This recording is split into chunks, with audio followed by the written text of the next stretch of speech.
दिसंबर से रात को 9 बजे करने का पूरा प्रयास है। अभी भी हम 9 के टाइम पे आ नहीं पा रहे हैं, बट देर सवेर जैसे भी हो रही है क्लास हो जानी चाहिए। सैटरडे हम मिले थे, अभी आज मंडे है। करें कहानी शुरू। टेलीग्राम चैनल पे आपको पीडीएफ मिल जाएगा, जैसा कि मिलता ही है। क्वेश्चन नंबर 1 देखिएगा, बिना समय गवाए जो है फास्ट करेंगे, थोड़ी सी स्पीड को देखिएगा। इसको टेस्ट की तरह ही लीजिएगा, बेसिकली एक्सप्लेन मैं करके चलूंगी आपको, तो उसकी टेंशन लेनी नहीं है। क्वेश्चन नंबर 1 देखिएगा, ये कहता है development is a continuous process, यानी विकास एक सतत चलने वाली प्रक्रिया है, जीवन पर्यंत चलता रहता है, life long. But it is not uniform for all children, लेकिन सभी बच्चों के लिए एक समान नहीं है या यूनिफॉर्म नहीं है। Which of the following statements best explains this concept, कौन सा एक 4 ऑप्शंस में से इस बात का एक्सप्लेनेशन है जो बेस्ट तरीके से इस कॉन्सेप्ट को एक्सप्लेन करता है। यूनिफॉर्मिटी का मतलब है कि एक रूप नहीं है विकास, यानी सबके लिए समान नहीं चलता है। तो ये कैसे नहीं चलता है, ये आपको पहचानना है और बताना है। तो अगर मैं देखूं, development occurs at the same rate in all domains, physical, cognitive, emotional, for every child. यानी ये कहा गया है कि कॉन्टिन्यूअस होने का मतलब या यूनिफॉर्मिटी नहीं है, इसका मतलब ये है कि डेवलपमेंट सभी के लिए, सभी प्रकार का विकास, चाहे शारीरिक हो, संज्ञानात्मक हो, सामाजिक हो या संवेगात्मक हो, इमोशनल हो, ये सभी प्रकार एक ही तरह से सबके लिए सेम चलते हैं। देखिए, यूनिफॉर्म कपड़ों में अच्छी लगती है कि सारे बच्चे सेम यूनिफॉर्म पहन के स्कूल आ रहे हैं, बट विकास की प्रक्रिया में यूनिफॉर्मिटी नहीं होती, पैटर्न में यूनिफॉर्मिटी होती है। ध्यान रखिएगा, पेस ऑफ डेवलपमेंट यानी विकास की जो दर है, स्पीड ऑफ डेवलपमेंट है, वो भिन्न होती है। विकास की स्टेज सेम हो सकती है दुनिया भर में, तो ये कहना तो गलत है कि सबके लिए रेट सेम है। रेट सेम नहीं है विकास का, स्टेज सेम होती है। स्टेज में भी फिर अलग अलग चीजें अभी आएंगे उस पर। Development follows a sequence but may vary in pace and degree across children या अक्रॉस कल्चर। बात सही है कि जो विकास है वो यूनिफॉर्म नहीं है, इसका मतलब ये है कि डेवलपमेंट एक सीक्वेंस को तो फॉलो करता है कि बच्चा पहले बच्चा होगा तब बड़ा कहलाएगा, बड़ा होकर बच्चा नहीं बन जाएगा। हरकतें कर ले बात अलग है, लेकिन एज वाइज वो ओल्ड एज से अडल्टहुड में नहीं आ जाएगा, अडल्टहुड से एडोलेसेंस में नहीं आ जाएगा, रिवर्स नहीं चल रही हैं चीजें, ठीक है ना। तो सीक्वेंस तो सेम है। May vary in pace and degree, भाई किस दर तक और किस लिमिट तक जो है विकास हो रहा है वो अलग अलग बच्चों में अलग अलग हो सकता है, बात सही है। All children achieve developmental milestones at the same time irrespective of their environment और जेनेटिक्स। सभी बच्चे अपने पर्यावरण या आनुवांशिकी के बावजूद एक ही समय में विकासात्मक विशेष उपलब्धि, जिसको माइलस्टोन कहते हैं, विकासात्मक प्रकार्य कहते हैं। देखिए, डेवलपमेंटल माइलस्टोन्स सब सेम टाइम पे अचीव कर ले। डेवलपमेंटल माइलस्टोन्स क्या है? सोशल एक्सपेक्टेशंस आपसे एक सर्टेन एज पे, यानी एक उम्र में जो सामाजिक आकांक्षाएं हैं कि अरे अब तो 4 साल के हो गए हो, क्या पानी खुद से लेके नहीं पी सकते हो, ये सोशल एक्सपेक्टेशन है। अरे 25 साल के हो गए, शादी क्यों नहीं कर लेते हो या कर लेती हो, अभी शादी नहीं, ब्याह नहीं हुआ तुम्हारा, है ना, इतनी बड़ी हो गई हो। तो ये क्या है? सोशल एक्सपेक्टेशन है, ठीक। सोशल एक्सपेक्टेशन है, डेवलपमेंटल माइलस्टोन है एक तरह का, जो समाज आपसे अपेक्षा रखता है कि इस उम्र में ये काम हो जाना चाहिए। सोशल एक्सपेक्टेशंस को हम डेवलपमेंटल माइलस्टोन्स या डेवलपमेंटल टास्क भी कहते हैं। हैविंगहर्स्ट ने इसकी बात की थी। और अगेन ये सामाजिक आकांक्षाएं हैं, जरूरी नहीं है कि सारी चीजें एक तरह से सभी बच्चों में या सभी व्यक्तियों में हो, ठीक। फिर आते हैं आगे। तो ये बात तो कहना गलत होगा कि सारे बच्चे जो हैं डेवलपमेंटल माइलस्टोन एक ही समय पे इररिस्पेक्टिव ऑफ देयर एनवायरमेंट और जेनेटिक्स। अगर सही एनवायरमेंट नहीं मिल रहा तो ऐसा थोड़ी हर एज एक व्यक्ति साइंटिस्ट बन गया सब बन जाएंगे उसी उम्र में। तो हर एक बच्चे में ये डेवलपमेंटल माइलस्टोन सेम समय पे आ जाएंगे, जरूरी नहीं है। एनवायरमेंट का भी उसमें रोल है, ठीक है। बच्चा भाषा बोलना कहां से सीखेगा? अगर मोगली को जंगल में छोड़ दिया जाएगा तो वो जो उसकी भाषा विकास के चरण हैं वो उस हिसाब से काम ही नहीं कर पाएंगे, क्योंकि एनवायरमेंट उस तरह का है नहीं। तो कहां से अचीव होगा डेवलपमेंटल माइलस्टोन? समझ पा रहे हो बात को? फिर आते हैं 4th ऑप्शन पे। Development occurs only through biological factors not influenced by external factors like family and culture. के एनवायरमेंट का विकास में कोई रोल नहीं है, सिर्फ हेरिडिटी का महत्वपूर्ण रोल है। ये कहना गलत होगा, क्योंकि हेरिडिटी और एनवायरमेंट यानी आपका जेनेटिक्स और आपका वातावरण दोनों महत्वपूर्ण भूमिकाएं निभाते हैं विकास की प्रक्रिया में। तो यहां पे एक ही बात सही है कि development follows a sequence but may vary in pace and degree across children. यानी एक सीक्वेंस है कि बच्चा चलना सीखने से पहले या खड़े होना सीखने से पहले बैठना सीखता है, बैठना सीखने से पहले गर्दन संभालना सीखता है, फिर खड़े होना सीखता है, फिर चलना सीखता है, फिर दौड़ना सीखता है। एक सीक्वेंस है, एक ऑर्डर है कि बच्चा पहले चाइल्डहुड में होगा, फिर एडोलेसेंस में, किशोरावस्था में जाएगा। ऑर्डर है, पहले बुढ़ा होगा, बाद में अडल्टहुड में आएगा, या बाद में बच्चा बनेगा, ये नहीं होता। एक ऑर्डर है, एक सीक्वेंस है, लेकिन रेट भिन्न हो सकता है। तो इससे हमें क्या बात समझ में आती है कि प्रिंसिपल ऑफ यूनिफॉर्मिटी है एक विकास का, कि विकास यूनिफॉर्म होता है। तो यूनिफॉर्मिटी का जो मतलब है विकास में, यानी एक रूपता का जो मतलब है, उसका मतलब है सीक्वेंस तो सेम है, सेम सीक्वेंस फॉर ऑल, कि भाई सब बाद में बूढ़े होंगे और फिर डेथ होगी। चलो डेथ तो वो एक्सीडेंटल वो बात अलग है, लेकिन यहां पे क्या मतलब है कि अडल्ट के बाद ओल्ड एज आती है अडल्टहुड के बाद, वयस्क के बाद बुढ़ापा आएगा, प्रौढ़ावस्था आएगी। ये एक सीक्वेंस है जो दुनिया के सब बच्चों पे, मानवों पे लागू होगा सेम तरीके से। लेकिन जो रेट ऑफ डेवलपमेंट है या पेस ऑफ डेवलपमेंट है, यानी विकास की स्टेजेस कह लीजिए या सीक्वेंस जो है वो सबके लिए समान है, बट जो दर है वो भिन्न है। किसी में कोई चीज, विकास की कोई क्षमता जल्दी आ जाएगी, किसी में धीमे आएगी। एनवायरमेंट का, जेनेटिक्स का, सबका रोल है इसमें। तो रेट कह लीजिए, पेस कह लीजिए, ये दर जो है विकास की वो भिन्न होती है, स्टेज सेम है, ये कह सकते हो आप। ठीक है, स्टेज में भी जो कई लोग हैं, जो कई मनोवैज्ञानिक हैं जो कहते हैं कि भाई स्टेज जो है वो एक पर्टिकुलर दिन पे नहीं अचीव हो जाती हैं, अलग अलग लोगों के लिए अलग अलग हैं, या सामाजिक सांस्कृतिक हैं वो भी, कि बचपन भी सबके लिए सेम नहीं है। एक गरीब घर और अमीर घर के बच्चे के लिए बचपन सेम नहीं होता। Second option is the right answer. आगे बढ़ेंगे क्वेश्चन नंबर सेकंड पे। क्वेश्चन नंबर सेकंड क्या कहता है? क्वेश्चन नंबर सेकंड कहता है, और देखो क्योंकि यूनिफॉर्मिटी मतलब विकास की दर में भिन्नता है, तो इसलिए हम मेथड्स में भी भिन्नता रखते हैं, सबके लिए यूनिफॉर्म मेथड या सेम मेथड यूज नहीं करते। ठीक, क्वेश्चन नंबर 2 देखिएगा, अ child raised in a resource rich environment. कैसा एनवायरनमेंट? जहां रिसोर्सेज भर भर के हैं, यानी संसाधन पूर्ण या संसाधन परिपूर्ण वातावरण है, जहां बच्चे को जो है खाना भी अच्छे से मिलता है, खेलने को भी अच्छे से मिलता है, पढ़ने को भी अच्छे से मिलता है, अच्छे से अच्छे मेथड से पढ़ाया जा रहा है, पूरी टेक्नोलॉजी है, सब कुछ है। कॉन्ड्यूसिव एनवायरनमेंट जिसको हम कहते हैं, यानी समृद्ध वातावरण है जो बच्चे को मिलना चाहिए, हर बच्चे को मिलना चाहिए कायदे में तो, बट मिल नहीं पाता। ठीक, तो a child raised in a resource rich environment, जहां भर भर के संसाधन हैं, with access to quality education, गुणवत्तापूर्ण शिक्षा भी मिल रही है, उसका भी एक्सेस है, अच्छे स्कूल में भेजा जा रहा है, हेल्थ केयर सिस्टम प्रॉपर है, एंड रिक्रिएशनल फैसिलिटीज, यानी ऐसी फैसिलिटीज जहां बच्चे को खेलने कूदने, स्पोर्ट्स, जो भी एक्स्ट्रा करिकुलर एक्टिविटीज हैं वो सब हैं। कह लीजिए आप सचिन तेंदुलकर का बच्चा हो सकता है, या अंबानी के बच्चे हो सकते हैं, या कोई भी समृद्ध परिवार, ये तो जस्ट मैं एग्जांपल दे रही हूं, कि उनको रिसोर्स रिच एनवायरनमेंट तो मिला है, ये बात हम कह सकते हैं। लेकिन क्या ये गारंटी है कि वो सचिन तेंदुलकर ही बन जाएंगे? जो कि होना भी नहीं चाहिए, क्योंकि हम ये सेम एक्सपेक्टेशन रख भी नहीं सकते। लेकिन पूछा कुछ ऐसा ही जा रहा है सवाल में, आसान भाषा में अगर हम इसको समझना चाहें तो ऐसे देख सकते हैं। ठीक, तो according to the interactionist perspective of development, what could be a possible reason for this, यानी अंतःक्रियावादी दृष्टिकोण के अनुसार इसका संभावित कारण क्या हो सकता है?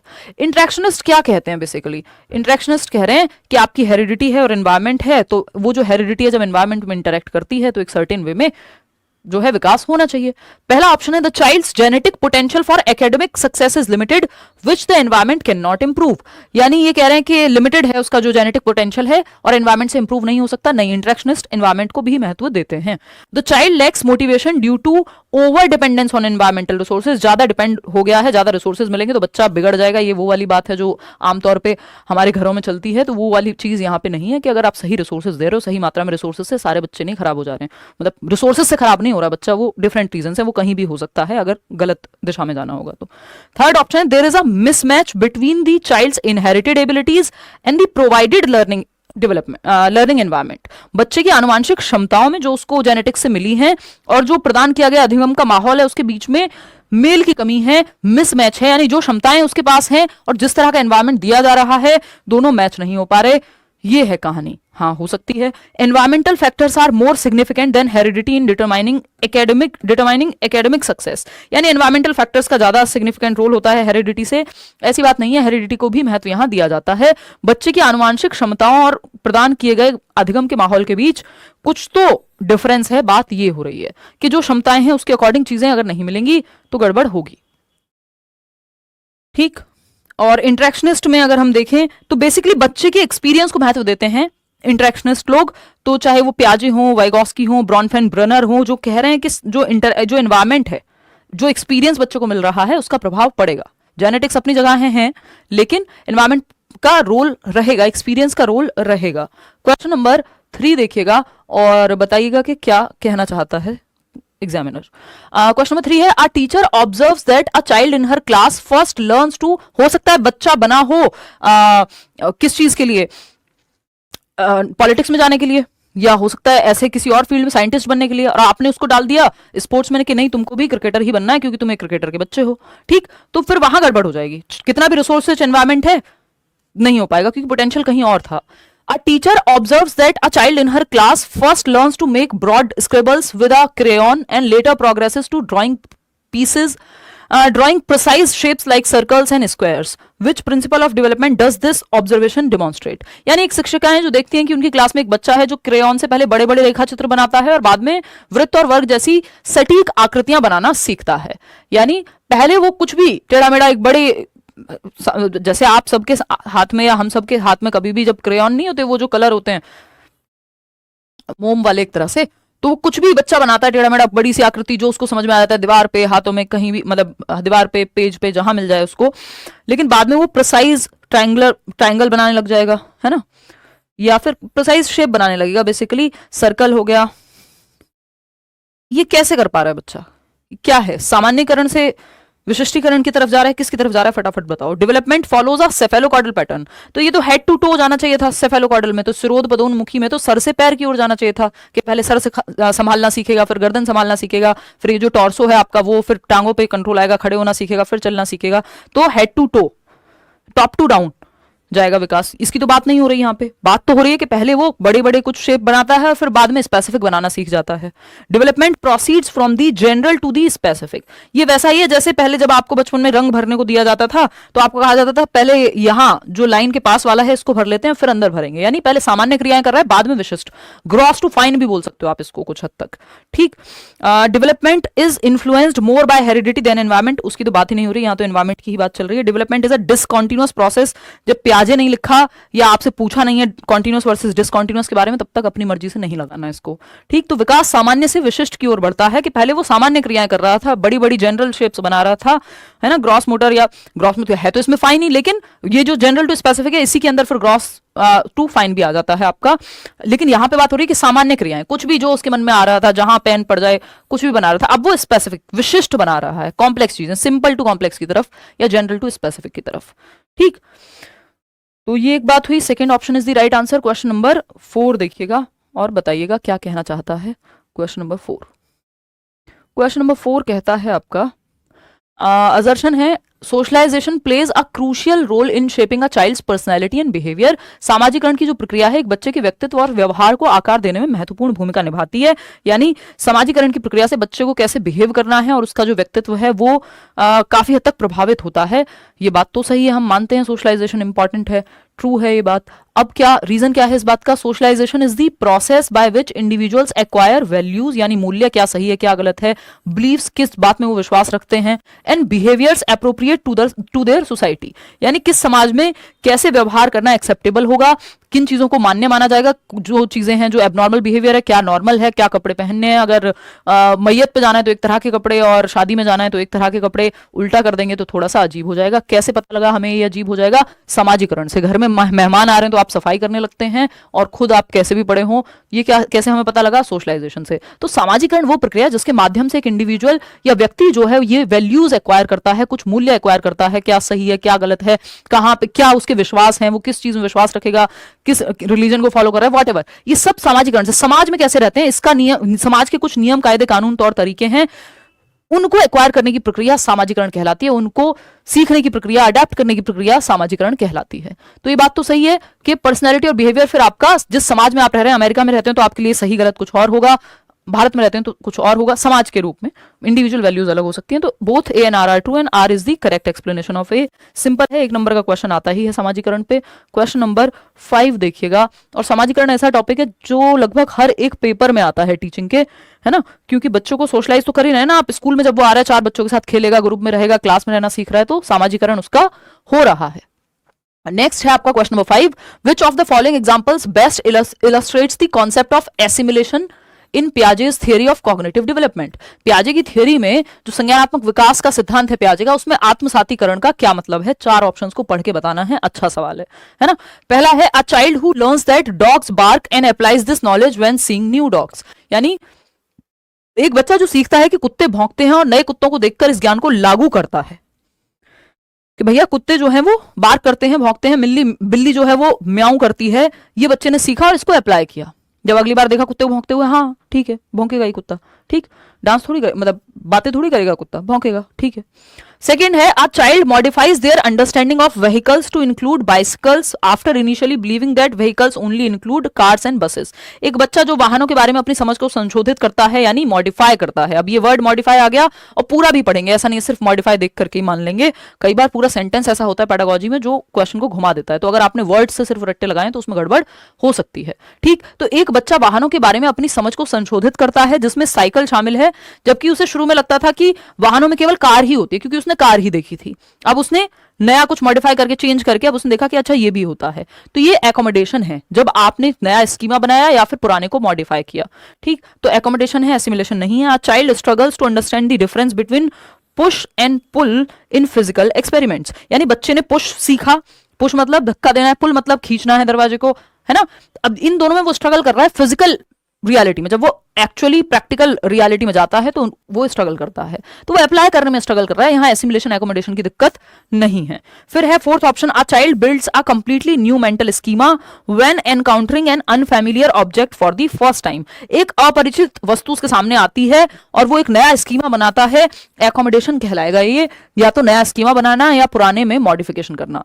जब आप एग्जिस्टिंग नॉलेज में कुछ जस्ट ऐड कर ले रहे हैं तो वो एसिमिलेशन है, जो कि यहाँ है फर्स्ट ऑप्शन में कि a child who learns that dogs bark and applies this knowledge when seeing new dogs. एक और क्वेश्चन बहुत सालों पहले आया था, 2014, 15, 16 के बीच में कहीं के, मतलब इन्हीं 3 सालों में से आया होगा क्योंकि बहुत सारे पेपर होते हैं ना, हर साल 14 में भी 2 हुए होंगे, 15 में भी 2 हुए, फिर 16 में भी, सीटेट साल में 2 बार होता है।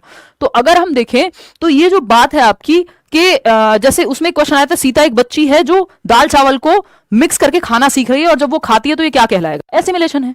भाई मैंने लिखना सीखा और लिख के देखा, एसिमिलेशन है। मेरे ब्रेन में, मेरे स्कीमा में मैंने ऐड किया इस प्रक्रिया को।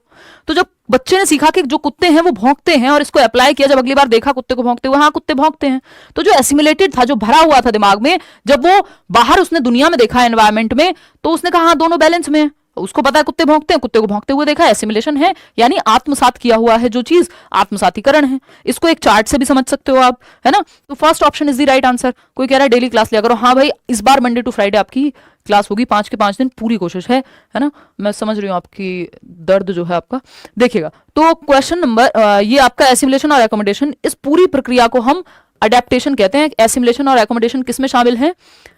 ये है आपके अडेप्टेशन की प्रक्रिया में शामिल। किसकी प्रक्रिया में? अडेप्टेशन की प्रक्रिया में, अनुकूलन की प्रक्रिया में, अनुकूलन की प्रक्रिया में शामिल है,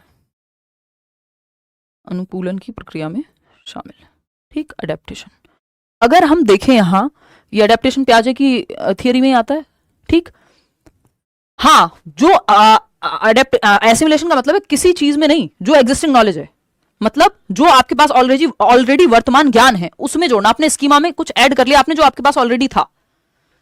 तो अगर आप देखें यहाँ पे एसिमिलेशन यानी आपके एग्जिस्टिंग स्कीमा में, वर्तमान स्कीमा में कुछ आपने जोड़ लिया, है ना। जो प्रीवियस नॉलेज है उसमें कुछ बस ऐड कर लिया, एग्जिस्टिंग नॉलेज में कुछ ऐड कर लिया, ठीक। एसिमिलेशन है, ठीक। कि कुत्ता जो है भौंकता है, इस बात को ऐड कर लिया उसने, एसिमिलेशन है, सिंपल। इक्विलिब्रेशन क्या है? अगली बार कुत्ते को भौंकते हुए देखा और कहा हाँ कुत्ता भौंकेगा ही, तो डिबेट थोड़ी करेगा, चर्चा थोड़ी करेगा अंग्रेजी में। तो ये क्या है? इक्विलिब्रेशन, बैलेंस, यानी जो दिमाग में था और जो दुनिया में देखा दोनों क्या है? संतुलन में है। इसको संतुलन कहते हैं। आत्मसात कर लिया, फिर संतुलन देखा, एक नई सिचुएशन आई जहां उसने देखा कुत्ता म्याऊं म्याऊं कर रहा है। अब वो कहेगा यार ये क्या है, ये तो मेरे दिमाग में जो डेटा फीड है उससे मैच ही नहीं हो रहा, है ना। मम्मी ने तो कहा था झूठ नहीं बोलती, और मम्मी कह रही हैं कि अंकल को कह दो, या पापा कह रहे हैं अंकल को कह दो मम्मी नहीं है घर पे या पापा नहीं है घर पे। अब नई सिचुएशन आई, दिमाग डिसबैलेंस में, जो एसिमिलेटेड था वो बैलेंस में नहीं है, अब असंतुलन की स्थिति आ चुकी है कि ये क्या हुआ। फिर मतलब नई सिचुएशन में ये चीज हुई, इसके जस्ट बाद यही सिचुएशन बनेगी, न्यू सिचुएशन आ गई, एनकाउंटर किया नई सिचुएशन को, डिसइक्विलिब्रियम हो गया। ये मैं आपको एक्सप्लेन कर चुकी हूँ कि दोनों चीजें बैलेंस में नहीं है, जो दिमाग में था और जो दुनिया में है ना, जो मम्मी ने कहा था और जो कर रही है उसमें अंतर आ रहा है।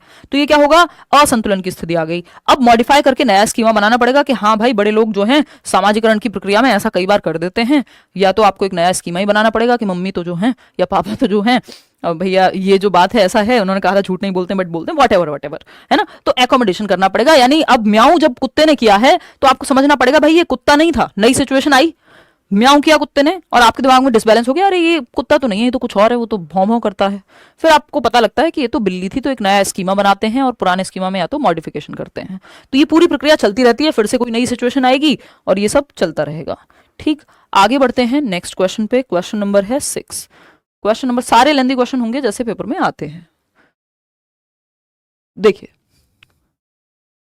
क्वेश्चन नंबर 6, लेंदी का मतलब ये नहीं है कि सारे मुश्किल होंगे। Which of the following classroom practices best demonstrate Vygotsky's theory of learning? कौन सी एक कक्षा पद्धति है, एग्जाम्पल है जो वाइगॉत्स्की की थियरी को रिप्रेजेंट करती है? पहला है allowing children to work independently and discover knowledge through trial and error. त्रुटि एवं प्रयास के माध्यम से नॉलेज को डिस्कवर करना व्यवहारवादी दृष्टिकोण है, और वाइगॉत्स्की क्या है? कंस्ट्रक्टिविस्ट हैं, रचनावादी हैं। बिहेवियरिस्ट लोगों के बारे में आप पढ़ेंगे जब आप सीटेट पास कर लेंगे। व्यवहारवाद एक तरीका है सीखने का। व्यवहारवाद या बिहेवियरिज्म क्या है? एक साइकोलॉजी का स्कूल ऑफ साइकोलॉजी है, विचार है, विचारधारा है पूरी, जो ये कहती है कि reward, punishment, trial and error, बार बार गलती करो फिर सीखो, ये सब क्या, प्रयास करो गलती होगी फिर सीखोगे, ये सब बातें आपके व्यवहारवादी लोग करते हैं और वाइगॉत्स्की ये बात नहीं करेंगे। A teacher providing help by breaking, देखिए नेगेटिव शब्द की अगर मैं बात करूं, प्याजे और वाइगॉत्स्की दोनों के बारे में लिख लीजिएगा या समझ लीजिएगा, चाहे वो प्याजे हो चाहे वाइगॉत्स्की हो, है ना, दोनों रचनावादी हैं। प्याजे जो हैं रेडिकल कंस्ट्रक्टिविस्ट हैं और वाइगॉत्स्की जो हैं वो सोशल कंस्ट्रक्टिविस्ट हैं। वाइगॉत्स्की सोशल कंस्ट्रक्टिविस्ट हैं। तो अगर हम देखते हैं प्याजे और वाइगॉत्स्की को, तो कुछ नेगेटिव शब्द हैं जो वाइगॉत्स्की और प्याजे कभी भी यूज नहीं करेंगे, जैसे रिवॉर्ड लिखा हुआ हो। ये बच्चे की एक्टिविटी पे ध्यान देते हैं, ना कि उसको रिवॉर्ड के लालच में या पनिशमेंट के डर से सिखाने पे, है ना। रिवॉर्ड हो, पनिशमेंट हो, रीइंफोर्समेंट हो कि पुनर्बलन, गुड, वेरी गुड, शाबाश, ये सब इनके काम का नहीं है। ये तो कह रहे हैं बच्चा पहले ही क्यूरियस है, बच्चा तो जिज्ञासु है, वो तो सीखना चाहता है, आप उसको सिखाइए तो सही। पनिशमेंट हो, कंडीशनिंग हो, ये ऐसे शब्द हैं सब, यानी दंड, पुरस्कार, पुनर्बलन, कंडीशनिंग जिसको हम कह रहे हैं अनुकूलन। ठीक, और क्या है यहाँ पे? ट्रायल एंड एरर हो गया। इस तरह की बातें प्याजे वाइगॉत्स्की नहीं करते नजर आएंगे। ये प्याजे और वाइगॉत्स्की की विचारधारा को, यानी रचनावाद को, जो मीनिंग मेकिंग की, अर्थ निर्माण की बात करता है, उसको सपोर्ट नहीं करते हैं। प्याजे और वाइगॉत्स्की बच्चों को पैसिव यानी निष्क्रिय रखने की बात नहीं करेंगे, रटवाने की बात नहीं करेंगे। तो ये बातें आपको देख लेनी है थोड़ा सा, है ना, क्लियर है। ये सब नेगेटिव हैं अगर प्याजे और वाइगॉत्स्की को ध्यान में रखें, क्योंकि वो ज्ञान की रचना पे फोकस कर रहे हैं, रटवाने पे नहीं। ये सब व्यवहारवादी काम है। ठीक है, चलें आगे बढ़ें। तो अगर हम देखें, क्वेश्चन ने क्या पूछा हमसे? Best demonstrate Vygotsky's theory of learning, यानी वाइगॉत्स्की की थियरी ऑफ लर्निंग को बेस्ट डेमोन्स्ट्रेट करता है। A teacher providing help by breaking down complex problems into manageable parts and gradually reducing help as students gain proficiency. बिल्कुल सही बात है। Scaffolding यानी टेम्परेरी हेल्प, जैसे जैसे बच्चे की डिफिकल्टी लेवल कम होता जाए, वो उसको समझ में आता जाए, आप हेल्प कम करते जाएंगे, उस स्टेप पे मदद करना जहां बच्चा अटक रहा हो, और फिर उस मदद को हटा लेना। जैसे अभी मैं ये डिस्कशन करके आपकी मदद कर रही हूँ, लेकिन पेपर आप खुद ही देके आएंगे, तो यहाँ पे स्कैफोल्डिंग कहते हैं इसको, टेम्परेरी हेल्प की प्रक्रिया। थर्ड ऑप्शन है relying solely on text books and, जब बच्चे के माता पिता उसको लिखना सिखा रहे हैं, पेन पकड़ते हैं, शुरुआत में टीचर भी पेन पकड़ा करके कई बार मदद करती है सिखाने में, लेकिन जब वो खुद से सीख जाता है तो वो मदद हटा ली जाती है। तो टेम्परेरी हेल्प को स्कैफोल्डिंग कहते हैं, अस्थायी मदद।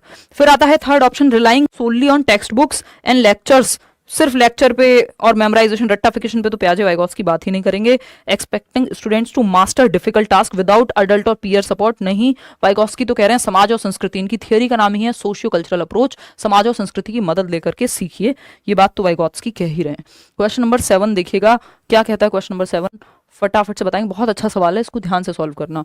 देखना, अगर हम बात करें विच of the following statements best explains the interaction between heredity and environment in child development, यानी कौन सा एक कथन है जो विकास की प्रक्रिया में आनुवंशिकता और पर्यावरण या वातावरण के बीच अंतःक्रिया को ठीक से एक्सप्लेन करता है। ईशा कराएंगे भाई, ईवीएस का भी एक आध सेशन जरूर लूंगी।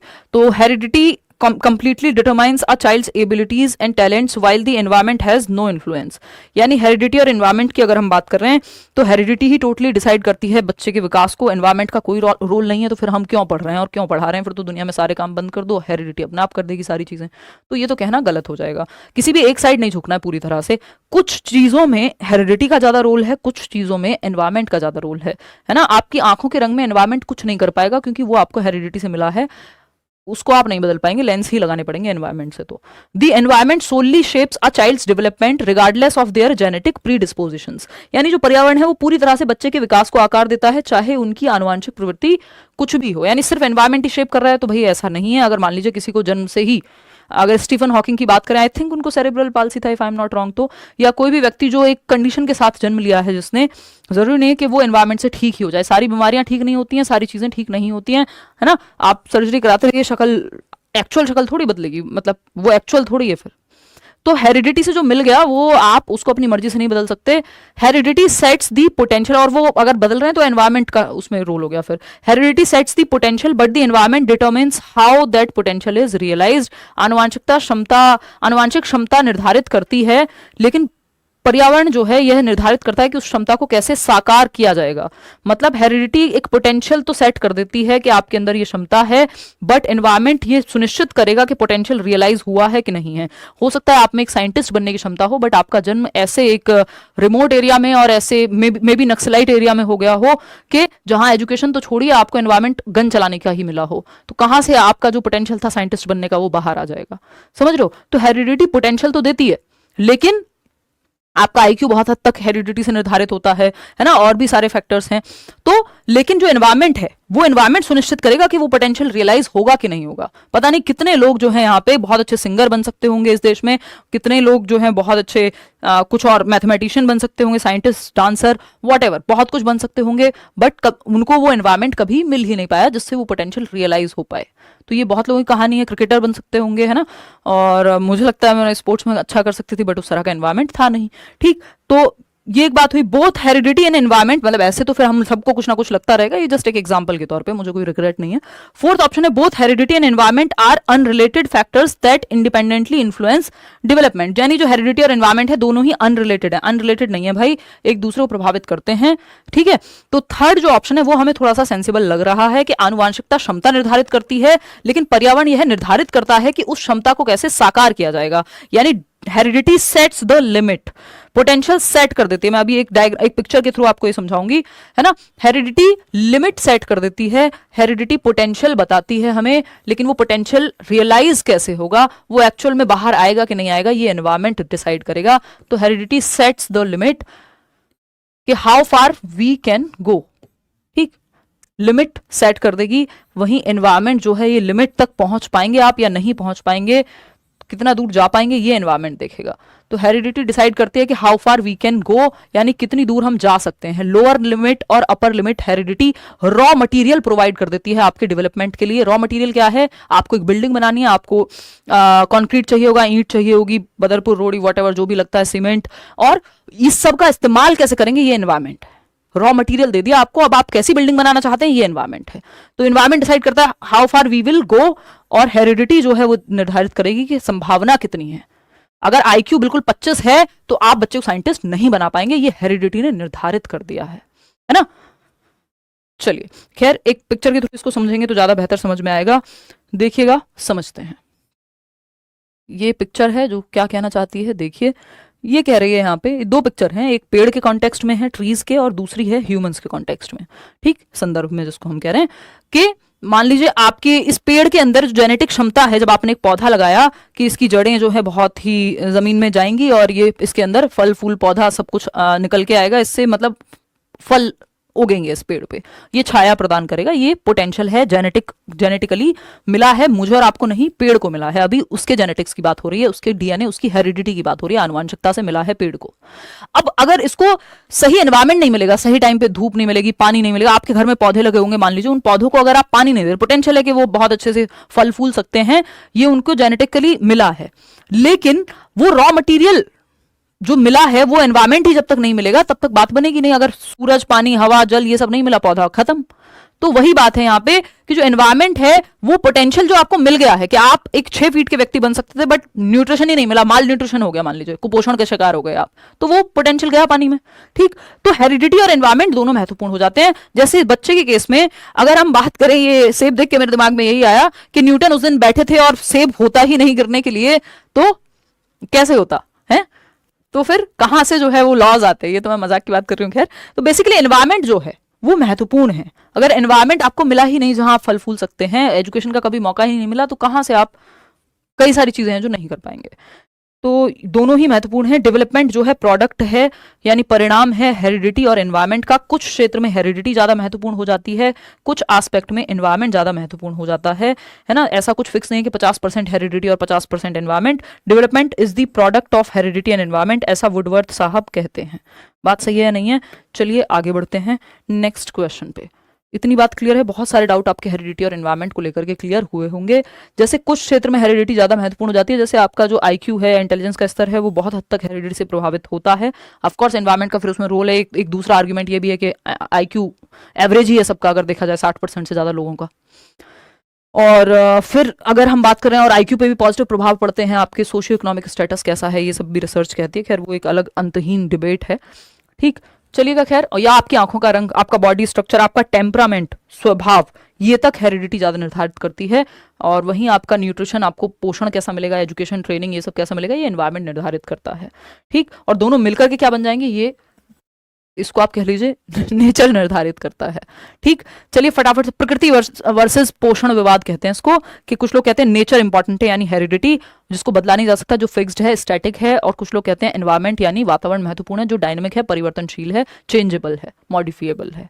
चलिए आगे बढ़ते हैं नेक्स्ट क्वेश्चन पे। क्वेश्चन नंबर 8 क्या कहता है? Which of the following principles of development is most applicable when designing teaching strategies for a mixed ability classroom. यानी अलग अलग क्षमताओं वाले बच्चे हैं क्लासरूम में, आप मेथड जब चूज कर रहे हैं या पढ़ाने की तकनीकें चूज करते समय या चुनते समय कौन सा सबसे महत्वपूर्ण ऑप्शन है? डेवलपमेंट इज यानी अलग अलग तरह के बच्चों को पढ़ाने के लिए कौन सा मेथड चुनना सर्वश्रेष्ठ होगा? पहला ऑप्शन है development is influenced solely by biological maturation, so teaching strategies should be uniform. Uniform सिर्फ कपड़ों में अच्छी लगती है, मैं बार बार आपको बात कहूंगी कि कौन बच्चा किस घर से आ रहा है कोई फर्क नहीं पड़ता, ये यूनिफॉर्म का फायदा है एक, है ना।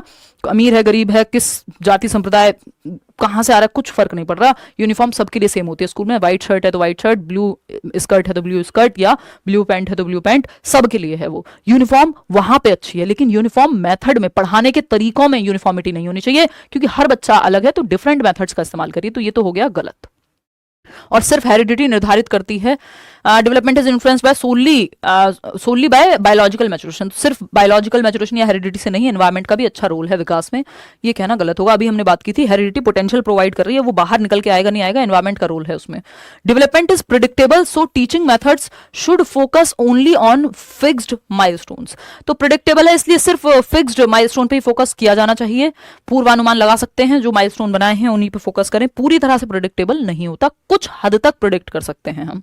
ठीक, development is multi dimensional and teaching strategies should address cognitive, social and emotional growth. यानी विकास जो है बहुआयामी है, कई आयाम है उसके, शारीरिक, संवेगात्मक, मानसिक, ये सब है। और सभी को ध्यान में रख करके स्ट्रेटजीज बनाई जानी चाहिए कि बच्चे का दिल, दिमाग यानी हार्ट, हेड की जो शिक्षा है, कॉग्निटिव, जो फिजिकल, कॉग्निटिव, सोशल, इमोशनल विकास के चारों ही प्रकार को इंक्लूड किया जा सके। बच्चे का मन भी लगे क्लास में, बच्चा ग्रुप में भी सीखे, बच्चे का मानसिक विकास भी हो, फिजिकली भी उसको एक्टिविटी कराई जाए। स्पोर्ट्स पीरियड भी रखते हैं आप, गेम्स पीरियड जिसको हम कहते हैं। फोर्थ ऑप्शन है development stops after adolescence, so teaching strategies should focus only on childhood growth. यानी विकास जो है एक समय के पश्चात रुक जाता है, ऐसा कहना गलत है। विकास को हम कॉन्टिन्यूस मानते हैं जब तक कॉन्टिन्यूटी वर्सेस डिसकॉन्टिन्यूटी की डिबेट ना आ जाए सामने। क्वेश्चन नंबर 9 देखिएगा और बताइएगा क्या कहना चाहता है सवाल 9। देखिएगा, कथन है children in the concrete operational stage can solve problems involving conservation and classification. यानी वो बच्चे जो आपके मूर्त संक्रियात्मक अवस्था में है, 7 से 11 की अवस्था, प्याजे की स्टेज में जो थर्ड स्टेज है, SPCF, ये 4 स्टेजेस हैं, sensory motor, pre operational, concrete operational और फॉर्मल ऑपरेशनल। कॉन्क्रीट यानी सी से मैंने आपको 3 चीजें बताई हुई हैं। कॉन्क्रीट ऑपरेशनल 7 से 11 वर्ष जो है स्कूल एज जिसको हम कह रहे हैं या लेटर चाइल्डहुड कह दे रहे हैं। कॉन्क्रीट ऑपरेशनल में 3 चीजें आती हैं, CCS, है ना, कंजर्वेशन, संरक्षण। और कंजर्वेशन क्या होता है, क्वांटिटी चेंज नहीं होती, शेप और साइज के बदलने से 200 ml पानी 200 ml रहेगा, बाल्टी में डालिए, मग में डालिए, कहीं भी डालिए।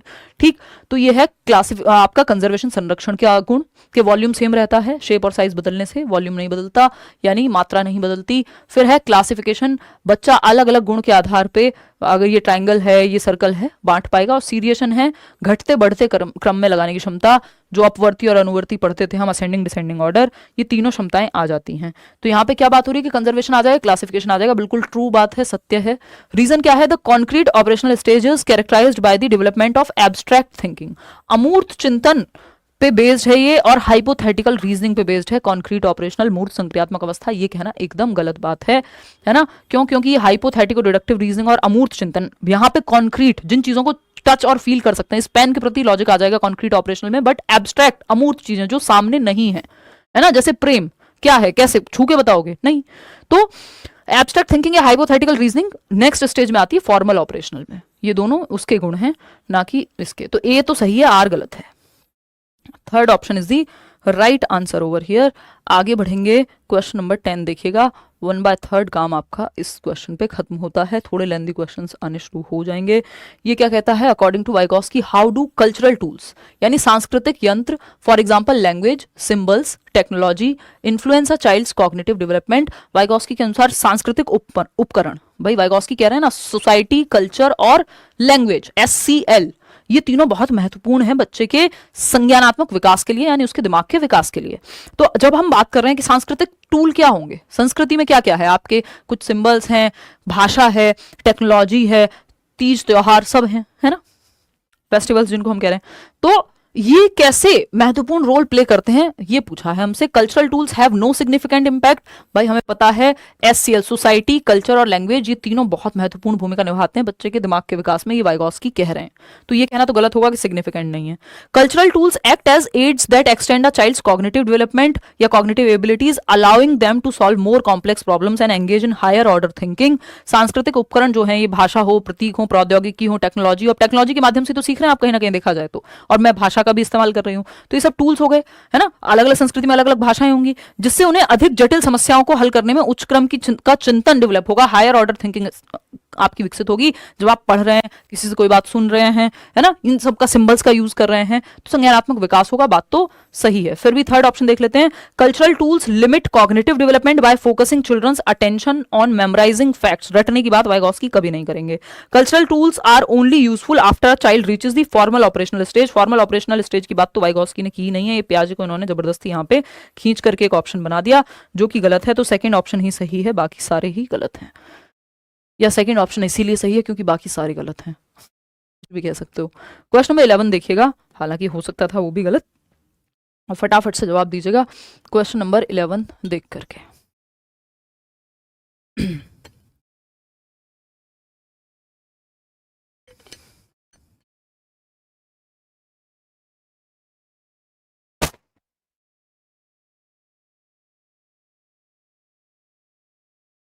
बढ़ेंगे अंशु, ये देखो किन टॉपिक्स में स्कोर नहीं कर पा रहे हो, मॉक में नंबर अपने आप बढ़ जाएंगे। जिन टॉपिक्स के क्वेश्चन आपसे सॉल्व नहीं हो रहे उनको देखो पहले, है ना।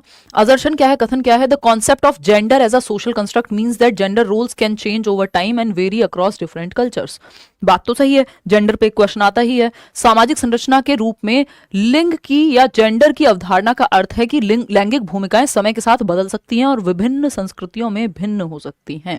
यानी समय के साथ महिलाएं, जो जेंडर रोल्स हैं, जो समाज ने तय किए हैं कि महिलाएं ये करेंगी, पुरुष ये करेंगे, वो समय के साथ बदल सकता है, जो कि बदल ही रहा है। आप देख लीजिए, अब से पहली जनरेशन से पहली जनरेशन में, आज से 50 साल पहले देख लीजिए, आप 20 साल पहले देख लीजिए, बहुत सारी जगह, इवन आज भी कुछ जगहों पे तो लड़कियों को पढ़ाना थोड़ा सा बेहतर नहीं माना जाएगा, उनका काम करना। समय के साथ वो चीजें बदली हैं, है ना। जो माँ बाप या जो लोग शायद अपनी पत्नियों को, या जिन घर में महिलाओं को काम करने की आज़ादी नहीं थी, आज शायद वहां पे है ना, जिनकी पत्नियों को शायद आज़ादी नहीं थी, उनकी बेटियों को आज़ादी है पढ़ने की। ये क्या है? समय के साथ बदला है जेंडर रोल, और इसमें सभी को योगदान निभाना चाहिए। ये नहीं है कि बैठ के तमाशा देखो कि जब 100 साल बाद बदल जाएगा, जब सबके लिए बदलेगा तो हमारे लिए बदलेगा। जब आपको पता हो कि कोई चीज़ बदली जा सकती है तो उसको बदलने पर कोशिश करनी चाहिए, नहीं तो सब ऐसे ही चलता रहता। सती प्रथा भी नहीं बदलती, और बहुत सारी चीज़ें चेंज नहीं होती, समय के साथ चेंज होती रहनी चाहिए। जेंडर रोल्स चेंज किए जा सकते हैं, और अलग अलग समय पे अलग अलग संस्कृति में, जो हो सकता है भारत में गलत माना जा रहा हो, कहीं और ना माना जा रहा हो, या वाइस वर्सा, तो अलग अलग जगह पे जेंडर रूल्स भी डिफरेंट है। और इनको चेंज किया जा सकता है, बात तो सही है। जेंडर क्या है? सोशल कंस्ट्रक्ट है, सामाजिक संरचना है, समाज ने बनाया है। नहीं तो झाड़ू पे थोड़ी लिखा है कि मुझे सिर्फ महिलाएं इस्तेमाल करेंगी, या खाने पे थोड़ी लिखा है कि कुकर पे लिखा हुआ है कि ये तो पुरुषों के लिए नहीं है ना, कोई भी यूज कर सकता है। तो ये सामाजिक रचना है, सामाजिक संरचना है। रीजन क्या है ना, इसका रीजन क्या दिया इन्होंने? Gender roles are universally fixed and any difference in roles between societies are the result of biological factors. कि दुनिया भर में जो लैंगिक भूमिकाएं हैं वो सार्वभौमिक हैं, फिक्स हैं, और समाज के बीच में जो भूमिकाओं को कोई भी अंतर जैविक कारकों का परिणाम है। यानी बायोलॉजी ने कहा है हमें, जी नहीं, बायोलॉजिकली बहुत ही अलग तरह के डिफरेंसेस हैं कि महिलाएं जो है बच्चों को जन्म देंगी, ये बायोलॉजिकल डिफरेंस है, इसका जेंडर रोल से कोई लेना देना नहीं है। तो ये कहना गलत होगा कि फिक्स हैं दुनिया में अलग हैं। ठीक, तो ए तो सही है, but R is false. Third option is the right answer, option 3।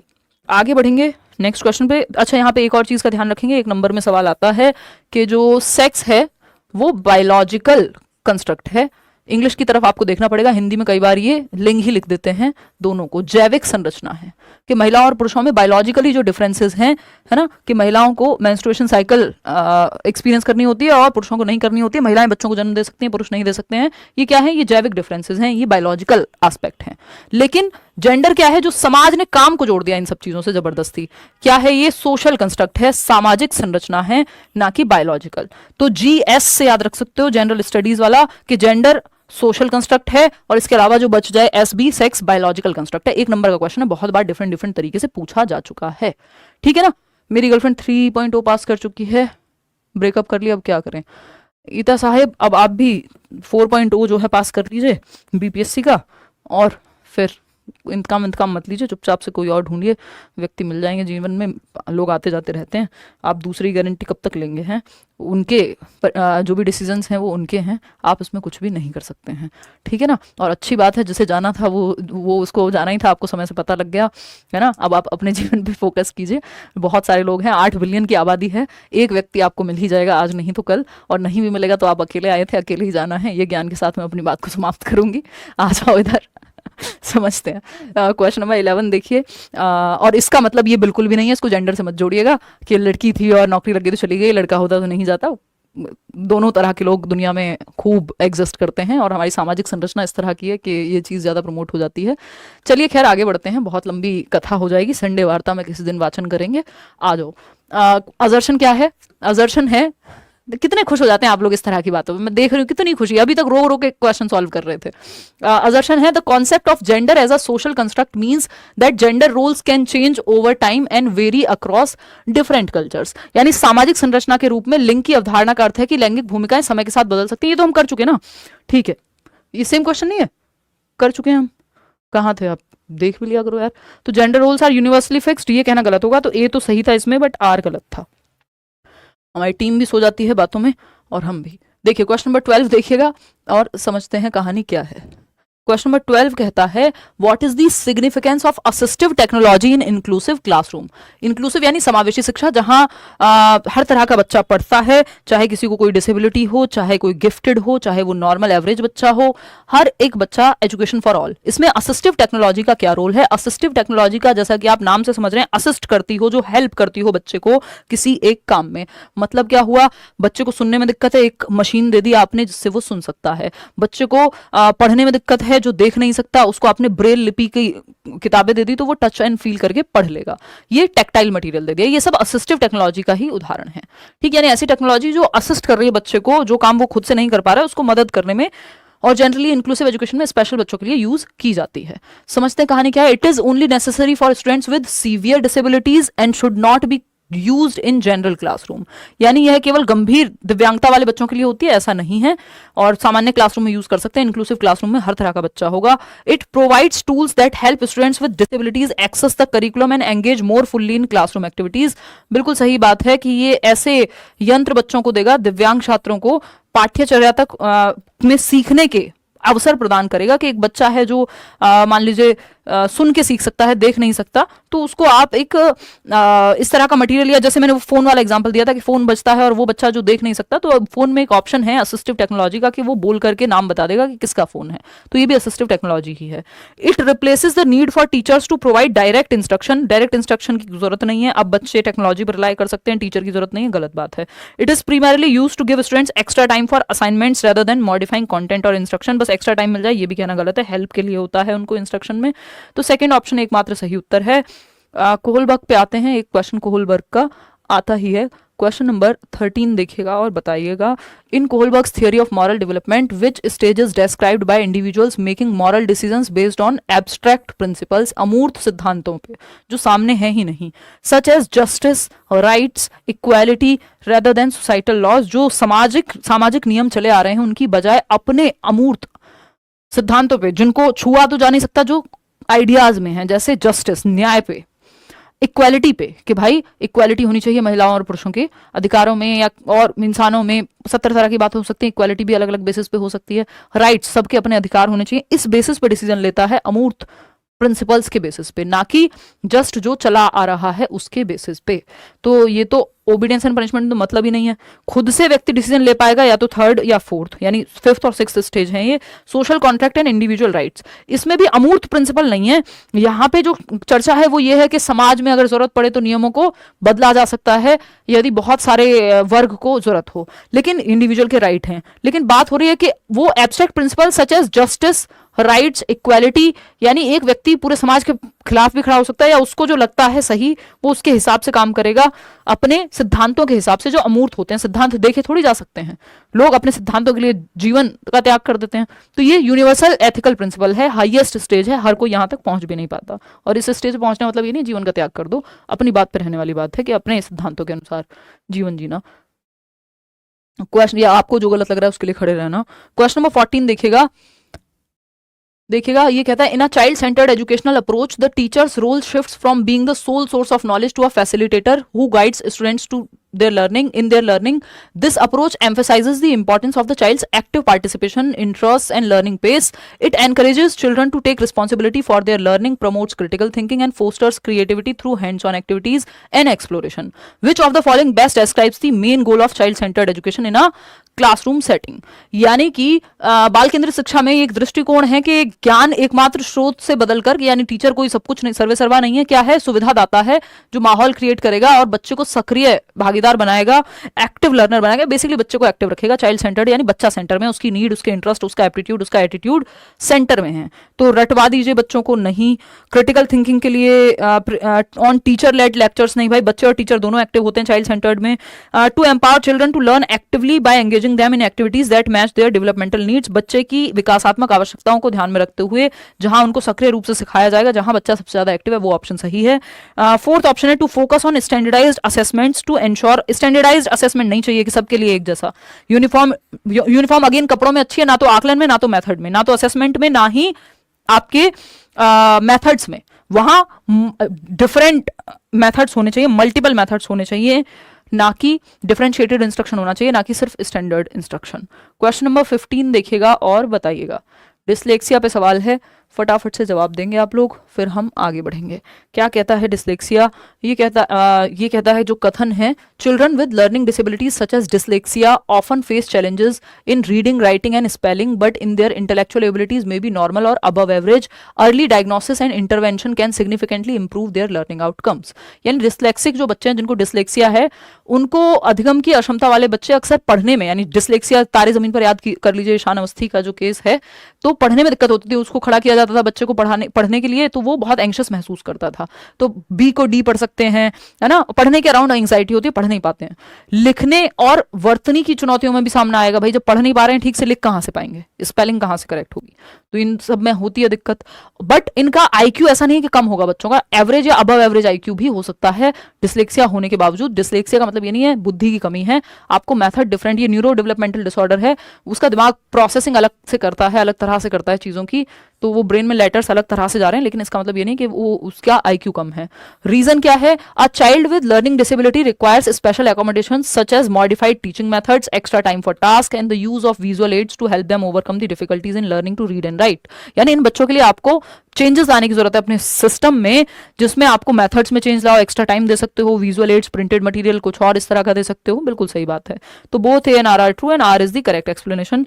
ये बात एकदम सिंपल सरल है, बस थोड़ा पढ़ने में लेंदी था, बाकी तो जो है क्वेश्चन आसान था। क्वेश्चन नंबर 16 देखिएगा, क्योंकि इंक्लूसिव एजुकेशन 5 नंबर का आता है तो कई सारे क्वेश्चन आपको इंक्लूसिव एजुकेशन के मिलेंगे, है ना। अगर हम बात करते हैं क्वेश्चन नंबर 16 की, तो a child with cerebral palsy, यानी जो सेरेब्रल पाल्सी है आपका, जिसमें ब्रेन बेसिकली जो आपकी पूरी बॉडी है, जीरो मूवी याद कर लीजिए, उसमें शाहरुख खान का कैरेक्टर आई बिलीव के उनको सेरेब्रल पाल्सी ही दिखाई गई है, नहीं शाहरुख खान का नहीं, अनुष्का शर्मा, हाँ।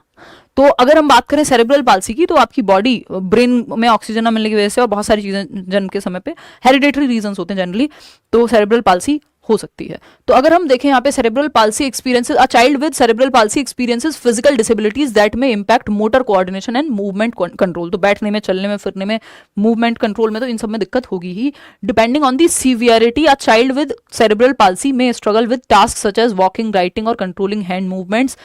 हाँ, डिपेंड करेगा कितना सीवियर है सेरेब्रल पाल्सी का केस। The classroom environment must be adopted to meet the needs of such children, ensuring they have access to necessary assistive devices and physical accommodations. तो उनकी चेयर ऐसी हो सकती है कि वो एक जगह से दूसरी जगह जा पा रही है, और इस तरह के असिस्टिव डिवाइसेस, स्टीफन हॉकिंग भी आई थिंक डिवाइसेस का ही यूज करते थे, वो बोल तो पाते नहीं थे, ठीक, मतलब उस तरह से। और normally what is the most effective approach for a teacher when working with a child with cerebral palsy in inclusive classroom. एक टीचर का क्या अप्रोच होनी चाहिए वो जब समावेशी कक्षा में सेरेब्रल पाल्सी वाले बच्चे के साथ डील कर रहा हो। तो पहला ऑप्शन है अवॉइड यूजिंग असिस्टिव टेक्नोलॉजी। नहीं भाई, असिस्टिव टेक्नोलॉजी का इस्तेमाल कीजिए, ये असिस्ट करेगी, मदद करेगी व्यक्ति को जहां समस्या है। प्रोवाइड अ कंप्लीट, चाहे वो मशीन्स हो, कुछ भी हो सकता है असिस्टिव टेक्नोलॉजी में। Provide a completely separate classroom, नहीं इंक्लूसिव एजुकेशन की बात कर रहे हैं हम। Modify classroom furniture and activities to accommodate the child's physical limitations while encouraging inclusion and interaction with peers. यानी बच्चों के साथ इंटरेक्शन हो, एक नॉर्मल क्लासरूम में पढ़ पाए, और क्लासरूम में जो चेंजेस की जरूरत है वो चेंजेस आपको करने हैं एज अ टीचर। मतलब क्या हुआ कि अगर बच्चे, आपके स्कूल में रैंप नहीं है या लिफ्ट नहीं है, तो आप ग्राउंड फ्लोर पर क्लास रखिए उस बच्चे की जिसको सेरेब्रल पाल्सी है, जिसको मूवमेंट में दिक्कत है ना, और असिस्टिव टेक्नोलॉजी जहां जहां यूज कर सकते हैं वो करिए। फिर आता है fourth, require the child to participate in physical activity. ऐसा थोड़ी विदाउट एनी स्पेशल एकोमोडेशन, बच्चों को कहेंगे सब दौड़ रहे हैं तुम भी दौड़ो बिना किसी हेल्प के, तो ये तो गलत हो जाएगा। तो आपको सिस्टम में चेंज करना होता है, सिस्टम में मॉडिफिकेशन करना होता है इंक्लूसिव एजुकेशन में, ना कि बच्चे में। बच्चे के लिए सिस्टम है, सिस्टम के लिए बच्चा नहीं है। तो सिस्टम में चेंज करो, ना कि बच्चे में। Change the system not the child, है ना। बच्चों को फिट करने के लिए सिस्टम में चेंज की आवश्यकता है। चलिए आगे बढ़ेंगे नेक्स्ट क्वेश्चन पे, क्वेश्चन नंबर 17। तो स्कूल इंफ्रास्ट्रक्चर में चेंज लाइए, ना कि बच्चे में। क्वेश्चन नंबर 17 देखिए, इंफ्रास्ट्रक्चर में, अपने मेथड्स में, थोड़ा लेंदी सवाल है, थोड़ा ध्यान से पढ़िएगा। Motivation plays a crucial role in the learning process. सीखने की प्रक्रिया में मोटिवेशन यानी अभिप्रेरणा जो है वो महत्वपूर्ण भूमिका निभाती है। As it influences the effort, कि बच्चा मोटिवेटेड होगा तो ज्यादा एफर्ट करेगा, नहीं होगा तो नहीं करेगा। And persistence a student puts into learning activities, के बार बार वो दृढ़ता से लगा रहेगा या नहीं, इस बात पर डिपेंड करेगा कि वो मोटिवेटेड है भी या नहीं, है ना।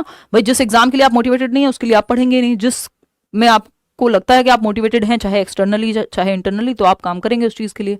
According to self determination theory, motivation can be intrinsic और एक्सट्रिंसिक। मोटिवेशन दो प्रकार की हो सकती है, इंट्रिंसिक और एक्सट्रिंसिक, यानी इंटरनल आंतरिक या एक्सटर्नल। आंतरिक में रीजन अंदर होगा कि आप चाहते हैं किसी काम को, आपको क्यूरियोसिटी है, आपकी जिज्ञासा है, आपको पसंद है वो चीज इसलिए आपको करनी है, इंट्रिंसिक ये हो गई। एक्सटर्नल में बाहर के रीजन होंगे, reward, punishment, whatever, prize, fame, कुछ भी हो सकता है। तो intrinsic motivation refers to the desire to engage in an activity for its own sake, खुद के लिए आपको करनी है, ये इंट्रिंसिक है। While extrinsic motivation is driven by external rewards और प्रेशर्स, कि बाहर से जो रिवॉर्ड मिल रहे हैं या प्रेशर है, पापा शादी कर देंगे इसलिए नौकरी लेनी है, ये सब एक्सटर्नल मोटिवेशन है, ठीक। Teachers who foster intrinsic motivation create an environment where students feel autonomous, competent and related to others. Which of the following teaching practices is most likely to enhance intrinsic motivation in students. यानी कि निम्नलिखित में से कौन सी शिक्षण पद्धति छात्रों में आंतरिक अभिप्रेरणा को बढ़ाने की सबसे अधिक संभावना रखती है। इंट्रिंसिक मोटिवेशन बढ़ानी है, एक्सट्रिंसिक से कई बार काम चल जाता है कि ठीक है आपने इस डर से ही पढ़ाई कर ली तो नौकरी मिल गई, है ना। तो नेक्स्ट पे मतलब इसका क्वेश्चंस देखते हैं कि इंट्रिंसिक मोटिवेशन बढ़ाने के लिए क्या होता है। ऑप्शन देखते हैं। ऑफरिंग रिवॉर्ड, देखो आंतरिक अभिप्रेरणा बाहरी कारणों से नहीं बढ़ेगी, कि आपको आंतरिक अभिप्रेरणा चाहिए, रीजन अंदर चाहिए फिर उसके लिए। Setting challenging goals that are attainable, allowing students to experience a sense of competence and accomplishment, कि उन्होंने कुछ अचीव किया है। चलो ठीक है। Providing constant teacher directed control, teacher directed control external हो गया। रोट मेमोराइजेशन, रट्टाफिकेशन, ये भी बाहरी कारण है। एक ही ऑप्शन यहाँ सेंसिबल है। इंटरनल मोटिवेशन को लेकर setting challenging goals that are attainable, allowing students to experience a sense of competence and accomplishment.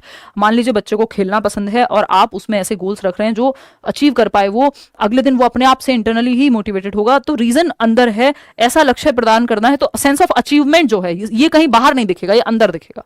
तो बाकी ऑप्शंस में से सिर्फ सेकंड ही है जो इंटरनल मोटिवेशन के आसपास भी है, जिसमें रीजन बाहर नहीं दिख रहा है डायरेक्टली। क्वेश्चन नंबर 18 देखिएगा और फिर समझिएगा कहानी क्या कहना चाहता है कवि।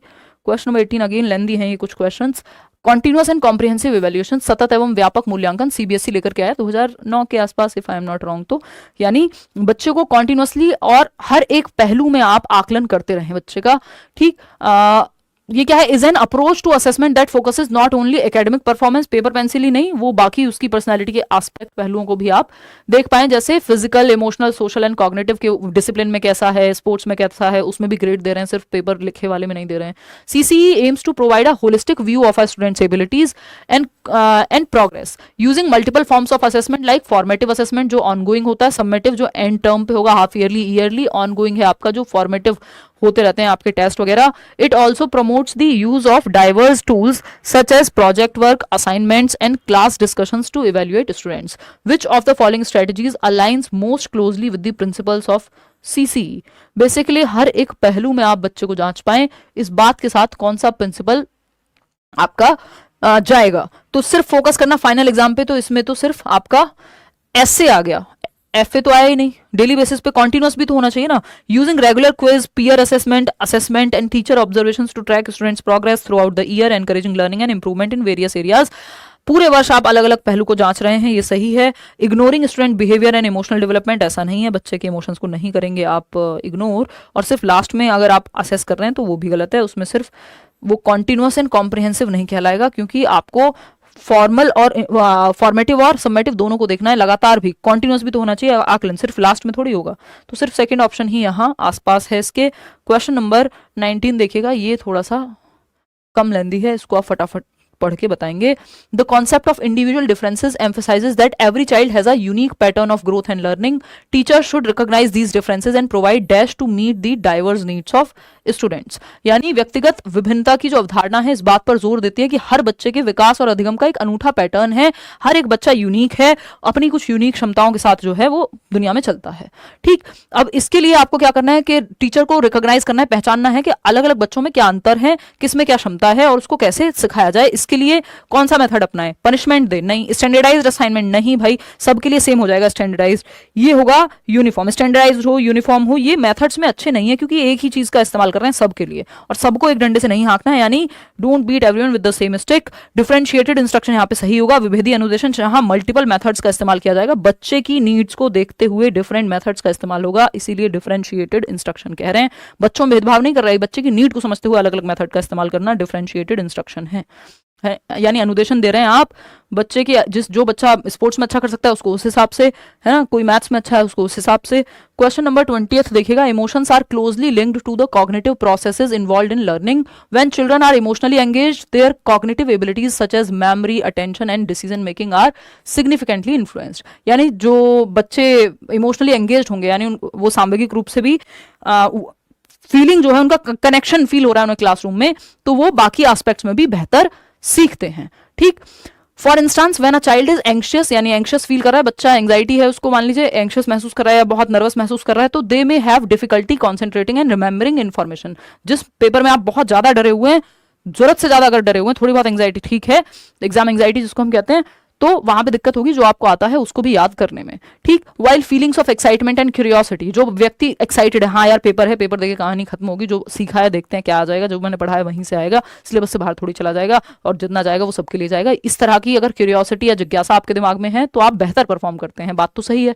Understanding the interplay between emotion and cognition, यानी जो आपका दिमाग है और आपके इमोशंस हैं वो दोनों जुड़े हुए हैं, एक दूसरे को प्रभावित करते हैं, which of the following actions is most likely to help a teacher. जब आपको पता है ये चीज कि बच्चे के इमोशंस और उसका दिल और दिमाग जो है एक दूसरे को प्रभावित करते हैं, उसका दिमाग और उसके इमोशंस एक दूसरे को प्रभावित करते हैं, तो आप कैसे पढ़ाएंगे? पहला है इग्नोर कर देंगे इमोशंस को। भाई फिर पता होने का फायदा ही क्या हुआ जब इग्नोर कर दिया तो। Using methods such as mindfulness, relaxation techniques and providing a safe space for emotional expression to help students regulate their emotions thereby enhancing their cognitive performance. यानी छात्रों को उनकी भावनाओं को नियंत्रित करने में मदद करेंगे और माइंडफुलनेस, विश्राम की तकनीक, भावात्मक अभिव्यक्ति, अपनी बात को कह पाए ऐसा सेफ स्पेस क्रिएट करेंगे जैसा उन्हें महसूस हो रहा है। तो इस सब से क्या होगा, इमोशनली वो सेफ एनवायरनमेंट में है तो बेहतर परफॉर्म कर पाएंगे। सही है। फिर भी थर्ड ऑप्शन पढ़ते हैं, giving students extra time work या पनिशमेंट दे देंगे तो इससे तो और बाधा बनेगी, इससे कोई सॉल्यूशन नहीं निकलेगा। Second option is the right answer over here. आगे बढ़ेंगे, 21वां सवाल देखिएगा, ऑटिज्म स्पेक्ट्रम डिसऑर्डर पे है। देखिएगा थोड़ा सा लेंदी है। Children with autism spectrum disorder ASD exhibit a range of behaviours that may include difficulty with communication, social interaction and repetitive patterns of behaviour. यानी वो बच्चे जिनको ऑटिज्म स्पेक्ट्रम डिसऑर्डर है, autism spectrum disorder basically umbrella term है जिसमें बहुत सारे term आ जाते हैं, ADHD वगैरह, ऑटिज्म अपने आप में कई सारे। तो अगर बात कर रहे हैं ऑटिस्टिक बच्चा है मान लीजिए, तो उसको कम्युनिकेट करने में अपनी बात को बार बार सेम बात रिपीट कर सकता है, ज्यादा लोगों में उसको दिक्कत हो सकती है, एनवायरमेंट में अगर थोड़ा बहुत चेंज कर दिया जाए, ये सामान वहां से उठा के कहीं और रख दिया है तो भी उसको रोज रोज दिक्कत होगी अगर एनवायरमेंट में चेंज है तो। ठीक। अब यहाँ पे क्या करना है, दीज चिल्ड्रन में ऑल्सो, वो माय नेम इज खान वाले शाहरुख खान को याद कर लीजिए, ऑटिस्टिक जैसे लक्षण उसमें दिखाई देते हैं। मुझे एग्जैक्टली याद नहीं है उनको क्या दिक्कत थी, बहुत साल पहले देखी थी मूवी, बट हाँ वो ऑटिस्टिक बच्चा ऐसे कैरेक्टरिस्टिक्स उसमें मिलते हैं। These children may also have varying levels of intellectual functioning from highly gifted to intellectual disability, और the teacher's role is crucial in providing structured supportive environment and tailoring the learning experiences to meet the child's unique needs. बच्चे की need को समझते हुए आपको tailored learning experiences यानी बच्चे के मुताबिक एक्सपीरियंसेस डिजाइन करने हैं। बात तो सही है। Which of the following strategies is most effective for supporting a child with autism in a main stream classroom. यानी एक नॉर्मल क्लासरूम में बच्चे को ऑटिज्म है आप पहचानते हैं तो उसके लिए आप कौन से मेथड का प्रयोग करेंगे? सिंपल बात ये है, एनकरेज करेंगे बच्चे को to engage in unstructured social activities with peers without any specific guidance. तो वैसे ही उसको दिक्कत है बहुत ज्यादा घुलने मिलने से, और बिना गाइडेंस के तो और दिक्कत होगी। Using visual schedules providing clear and consistent instructions and offering breaks to manage sensory overload। ये may be limiting the use of any structured learning material, यानी एक प्रॉपर स्ट्रक्चर में जो मटीरियल है उसका यूज नहीं करेंगे, गलत हो जाएगा। Providing additional assignments to keep the child occupied, ये एकदम खराब तरीका है कि बस उस पर एक्स्ट्रा काम दे दो। तो यही ऑप्शन बचता है कि using visual schedules, providing clear and consistent instructions and offering breaks to manage sensory overload. बहुत ज्यादा बच्चे के दिमाग पे, उसके सेंसेस पे ओवरलोड नहीं बनना चाहिए, चाहे वो इन्फॉर्मेशन का हो चाहे वो लोगों का हो, है ना। तो उस चीज को प्रॉपर एक प्लान शेड्यूल, यानी उसको पता होना चाहिए, बहुत ज्यादा चेंजेस अचानक से नहीं होने चाहिए, नहीं तो उस बच्चे को दिक्कत होती है जब अचानक से चेंजेस होंगे एनवायरनमेंट में, सराउंडिंग में बहुत सारे लोग, तो एक फैमिलियर एनवायरनमेंट उस तरह का क्रिएट करने की कोशिश करनी है। क्वेश्चन नंबर 22 देखिएगा और बताइएगा क्या कहता है। 22वां सवाल, हार्वर्ड गार्डनर की थियरी है मल्टीपल इंटेलिजेंस, एक क्वेश्चन कम से कम आता ही है।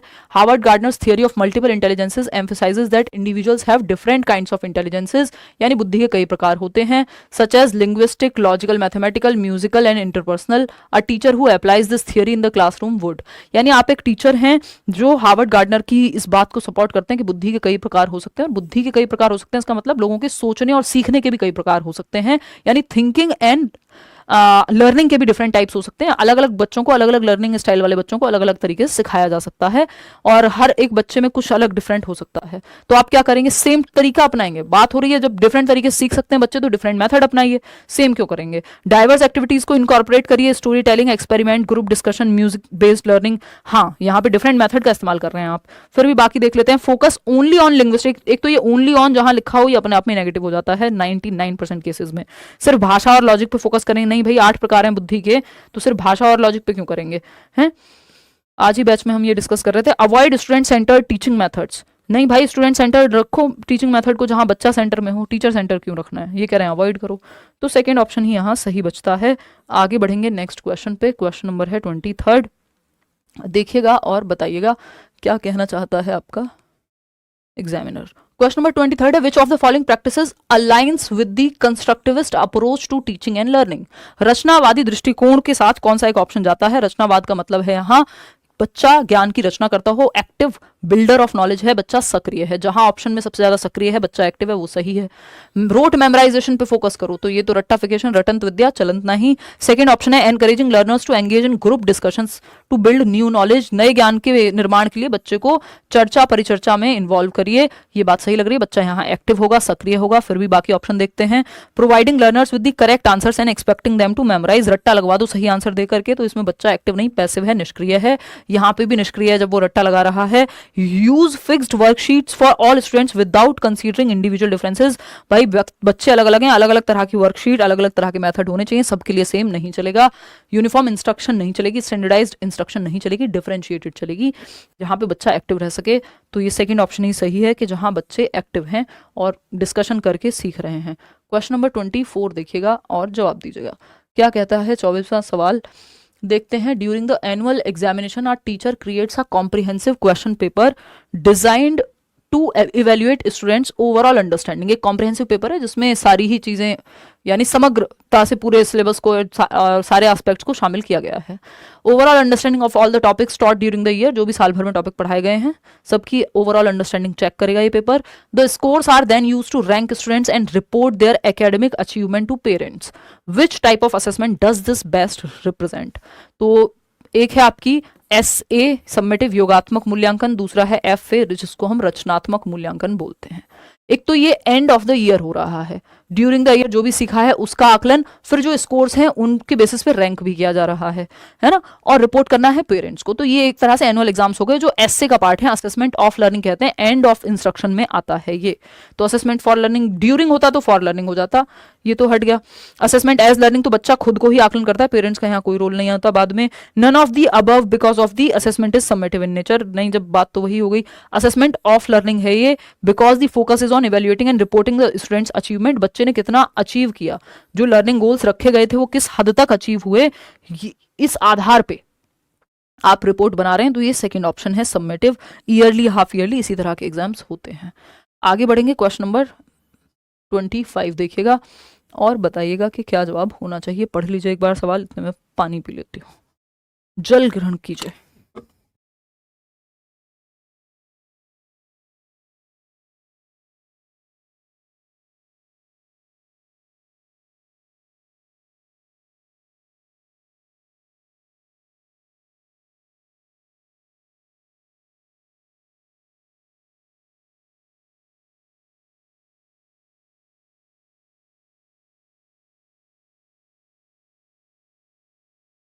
देखिएगा फटाफट समझते हैं। 25 नंबर क्वेश्चन है, classroom has students from diverse cultural backgrounds and varying abilities. एक बच्चा है क्लासरूम में जो तमिलनाडु से, दूसरा पंजाब से, अलग अलग तरह के बच्चे हैं basically. Including a child with a hearing impairment, एक बच्चा है जिसको सुनने में दिक्कत होती है। द टीचर एंश्योर्स दैट, मतलब अलग अलग तरह के बच्चे हैं, कुल मिला के बात ये है। The teacher ensures that all students have equal access to learning by using visual aids. Teacher कोशिश कर रहे हैं कि सबको सीखने का बराबर मौका मिले अपनी अपनी क्षमताओं के अनुसार। तो visual aids, providing a sign language, अगर जरूरत है तो साइन लैंग्वेज की भी, कोई बच्चा हो सकता है जो जिसको स्टैटरिंग स्टैमरिंग स्पेशल नीड्स हो जिसकी। एंड प्रमोटिंग पीयर कोलैबोरेशन, और पीयर कोलैबोरेशन को प्रमोट किया जा रहा है, यानी बच्चे साथ में सीखें सब मिल करके। बात सही है। What principle of inclusive education is being demonstrated in this scenario, कौन से सिद्धांत को यहाँ पे दर्शाया जा रहा है इंक्लूसिव एजुकेशन के। पहला ऑप्शन है providing a competitive environment to enhance learning outcomes, यानी ऐसा एनवायरमेंट, कॉम्पिटिटिव एनवायरमेंट बनाओ जहां गला काट प्रतिस्पर्धा हो, कट थ्रोट कॉम्पिटिशन हो।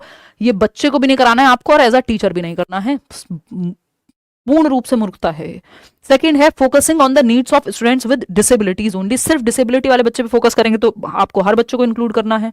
Ensuring equal opportunities for all learners by addressing their diverse needs, अलग अलग बच्चों की अलग अलग आवश्यकता होगी। जो बच्चा देख नहीं सकता उसको हो सकता है ब्रेल की जरूरत हो, एक बच्चा है जो सुन नहीं सकता उसको हियरिंग एड की जरूरत हो, मशीन की जरूरत हो, एक बच्चा है जो गिफ्टेड है उसको एनरिच्ड करिकुलम यानी समृद्ध आपके संवर्धन कार्यक्रम बोलते हैं उनको, चैलेंजिंग क्वेश्चंस की जरूरत हो। तो हर एक बच्चे की नीड्स को देखते हुए आपको प्लान करना है। सेपरेटिंग स्टूडेंट्स, देखो separation is against the law, segregation is against the law of nature, यानी अलगाव प्रकृति के नियमों के खिलाफ है। जैसे मदर नेचर जो है, यानी प्रकृति की अगर हम बात करते हैं तो बारिश होती है सबके लिए होती है, धूप निकलती है सबके लिए निकलती है, उसी तरह से आपको हर बच्चे को स्कूल में सिखाना है अपने क्लासरूम में, डिस्पाइट द डिफरेंसेस, अंतरों के बावजूद आपको अलग अलग मेथड का इस्तेमाल करके इक्वल अपॉर्चुनिटी तो कम से कम देनी है कि सब सीख पाए। क्वेश्चन नंबर 26 देखिएगा, ये लास्ट के क्वेश्चंस थोड़े से हैं लेंदी ही आज। क्वेश्चन नंबर 26 है, our teacher gives her students the following activity in science class. विज्ञान की कक्षा में एक एक्टिविटी दी है टीचर ने, पढ़िए फटाफट। You are living in a village that has severe water shortage. एक गांव में मान लीजिए आप रह रहे हैं और वहां वाटर शॉर्टेज है, यानी पानी की कमी है। As a community leader you must come up with 2 innovative solutions to save water. आप लीडर हैं, एक समुदाय के नेता हैं और आपको 2 सॉल्यूशन निकाल करके लाने हैं कि पानी की कमी को किस तरह से दूर करें या मैनेज करें। Discuss the pros and cons of each solution and explain how you would convince others in the village to implement your ideas. और आपको 2 सॉल्यूशन सोच करके बात करनी है कि कैसे आप विलेज में सॉल्यूशन निकालेंगे, इंप्लीमेंट करेंगे, अपने आइडिया को एक्सप्लेन करना है। तो what critical thinking skills are this activity designed to develop among students. यानी यह गतिविधि छात्रों के बीच कौन से महत्वपूर्ण सोच कौशल नहीं, यहां पे आना चाहिए महत्वपूर्ण आलोचनात्मक या समालोचनात्मक कौशल की बात करेगी। समालोचनात्मक कौशल यानी समालोचनात्मक या क्रिटिकल थिंकिंग में आप हर एक पहलू से देखते हैं किसी चीज को, एनालिसिस करते हैं, लॉजिक लगाते हैं, फैक्ट क्या है, ओपिनियन क्या है, इन सबको समझ करके एक कंक्लूजन पे पहुंचते हैं। तो मेमोराइज करके तो ये काम आप नहीं कर पाएंगे, इसमें तो थिंकिंग लगेगी। जहां बच्चा सबसे ज्यादा एक्टिव है वो सही है।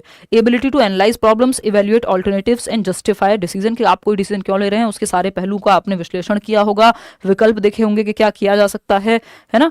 तो ये बात तो सही लग रही है, फिर भी बाकी ऑप्शन देखेंगे। Writing skills to summarise textbook, सिर्फ लिखना आपको इसमें कि लिख करके बता देंगे, समराइज कर देंगे, उसमें थिंकिंग दिमाग पे जोर नहीं पड़ रहा। जिस ऑप्शन में दिमाग पे जोर पड़ेगा वो बेटर है। Collaboration skills without focusing on independent thinking, बच्चे की इंडिपेंडेंट थिंकिंग पे भी जोर देना है कि उसके अपने सॉल्यूशंस डिफरेंट हो सकते हैं बाकी लोगों से। तो सिर्फ सेकंड ऑप्शन यहाँ थोड़ा सेंसिबल बनता है। क्वेश्चन नंबर 27 देखिएगा, क्या कहता है 27वां सवाल बताइएगा। देखिए इतने लेंदी क्वेश्चन अगर आप सॉल्व कर लेते हैं पेपर में आपको दिक्कत नहीं हो सकती, क्योंकि ये काफी लेंदी सवाल हैं आज के जो हैं। ठीक, अपडेटेड नोट्स जल्दी शेयर कर देंगे भाई एक आध दिन में ही। In a social studies class, यानी एक सोशल साइंस की क्लास है, a teacher presents 2 contrasting opinions on the use of technology in education. Students are asked to, यानी 2 क्या विरोधात्मक या विपरीतात्मक राय प्रस्तुत करते हैं कि टेक्नोलॉजी का यूज एक के बहुत ही बिल्कुल लाइफ सेविंग है, कितनी महत्वपूर्ण है, आप लाखों लोग जो है ऑनलाइन पढ़ सकते हैं, ये टेक्नोलॉजी का यूज है, लाखों लोग सीटेट क्रैक कर सकते हैं बिना 1 रुपया भी खर्च करे, ये भी पॉसिबल है ना। वो जिसकी अलग स्थिति है वो अलग है। ये एक हुआ कि टेक्नोलॉजी ने क्या किया है, देश भर में क्वालिटी एजुकेशन को बढ़ाया है, ऐसा मुझे लगता है। दूसरा मेरा ही ओपिनियन इसमें हो सकता है कि हाँ टेक्नोलॉजी से हम इस पे डिपेंडेंट तो बने ही बने हैं, हमारा जो रियल इंटरेक्शन है वो कम हुआ है ना। तो ये सब क्या है, आपका एडिक्टेड हो रहे हैं लोग टेक्नोलॉजी का इस्तेमाल करके। ठीक, या जो रियल क्लासरूम में इंटरेक्शन है, डाउट नहीं पूछ पाते हैं आप लोग प्रॉपर तरीके से जैसे ऑफलाइन में पूछ पाते हैं। ये इसका विरोधात्मक बात हो गई कि एक सपोर्ट में है, दूसरी इसके विरोध में है। ठीक, तो ये दोनों बातें हो गई, टीचर ने प्रेजेंट कर दी। अब आपको देखना है कि बच्चों को, students are asked to identify the arguments in favour of and against the use of technology. तो बच्चों को पूछा गया है कि फेवर में बताओ कि टेक्नोलॉजी के बारे में, जो फेवर में आपको क्या लगता है क्या अच्छा हुआ है और क्या खराब हुआ है, दोनों बताओ, आइडेंटिफाई करो ये दोनों में से कौन सा पॉजिटिव है कौन सा नेगेटिव है जो टीचर ने बताया है। Evaluate the validity of the evidence supporting each argument, यानी आपको देखना है, साक्ष्य प्रस्तुत करना है, देखना है कि कौन सा एक आर्ग्यूमेंट वैलिड है, वैध है, सही भी है, या ऐसे अपने मन से बना के बोल दिया है। Conclude which opinion they agree with and justify their choice, पूछेंगे बच्चे से कि आपको क्या लगता है टेक्नोलॉजी ने बेहतर किया या खराब किया है, और आपको क्यों लगता है कि अच्छा किया या खराब किया है। ठीक, यानी बच्चे की थिंकिंग को जगा रहे हैं हम, जहां पे बच्चे की थिंकिंग को जगा रहे हैं हम, एनालिसिस करने को कह रहे हैं, क्रिटिकली सोचने को कह रहे हैं, ओपिनियन क्या है, फैक्ट क्या है, वो क्या सोचते हैं, लॉजिकली सोचने को कह रहे हैं, यानी बच्चे के दिमाग पे जोर पड़ रहा है। जहां दिमाग पे जोर पड़े यानी थिंकिंग पे जोर पड़े वो क्रिटिकल थिंकिंग है, आसान शब्दों में कहूं तो। What aspect of critical thinking is being emphasized through this task, यानी समालोचनात्मक चिंतन के किस पहलू पे यहां जोर दिया जा रहा है। पहला है पैसिव लिसनिंग, पैसिव की तो बात ही नहीं है, यहाँ तो बच्चा एक्टिव है। Understanding and accepting the teachers view point, सिर्फ मान लेना है, ये भी नहीं कहा गया कि टीचर के व्यू पॉइंट को। Developing reasoning skills by analysing arguments and forming an independent conclusion, यानी बच्चे के अंदर तर्क का विश्लेषण करने की क्षमता जाग रही है और निष्कर्ष करके एक तर्कात्मक कौशल विकसित होगा, क्रिटिकल थिंकिंग आएगी।